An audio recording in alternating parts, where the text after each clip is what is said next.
పోతే నువ్వు బాధల్లో ఉన్నప్పుడల్లా ఇన్స్పిరేషన్ కోసం నువ్వు చూసే నేనింతే లాంటి మూవీ వచ్చుండేది కాదు.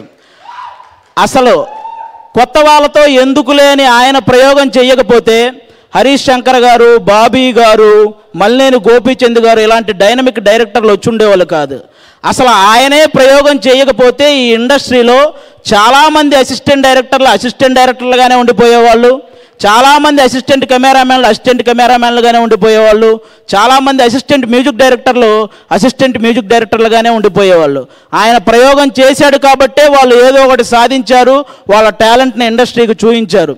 అలా రవితేజ గారి ప్రయోగం ఉపయోగంగా మారిందే తప్ప ఏ రోజు ఎవ్వరికీ ఏ నష్టం కలిగించలేదు. థ్యాంక్ యూ అన్న. మీరు ఆయనకి అంటే రవితేజ గారు అంటే ఒక తరాన్ని ఎంటర్టైన్ చేసిన వ్యక్తి మాత్రమే కాదు, ఒక తరాన్ని ఇన్స్పైర్ చేసిన వ్యక్తి.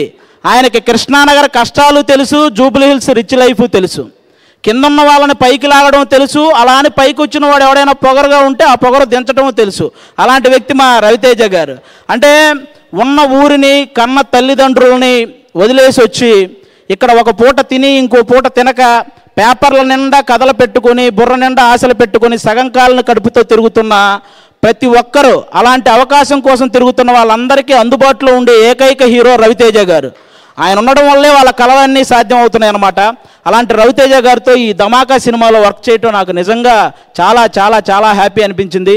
ఈ ధమాకాలో నాకు అంటే సినిమా అయిపోయిన తర్వాత నేను కూడా గుర్తుండిపోయానంటే అలాంటి క్యారెక్టర్ నాకు రాసిన ప్రసన్న కుమార్ బెజవాడ అన్నకి థ్యాంక్ యూ. అలాగే ఆ క్యారెక్టర్ని అంత బాగా తీసిన నక్కిన త్రినాథరావు అన్నకి థ్యాంక్ యూ.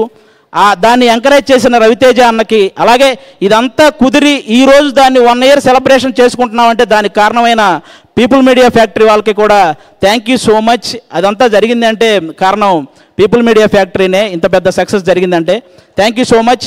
అలాగే లాస్ట్ December 23rd కదా ధమాకా రిలీజ్ అయింది. అంటే జనరల్గా రవితేజ అన్న నుంచి మీరు కోరుకునేది అంటే ఇప్పుడు నాకు మా హీరో కామెడీ కావాలి అని కన్ఫర్మేషన్ ఉన్న సినిమా కావాలంటే మీరు December 30th ఒకసారి వెంకీ సినిమా రిలీజ్ అవుతుంది, అది చూడండి. ఇప్పుడు మా హీరో ఏం చేస్తాడు అనే ఇన్ఫర్మేషన్ కావాలంటే Jan 13th eagle cinema release అవుతుంది, అది చూడండి. ప్రతి షాట్ ఒక థ్రిల్ ఉంటుంది. అలా ఉంది ట్రైలర్ ఈగల్ సినిమా. మన కార్తీక్ ఘట్టమనేని అన్నకి కంగ్రాట్స్ అన్న, ముందుగా ట్రైలర్ ఎంత పెద్ద సక్సెస్ అయినందుకు.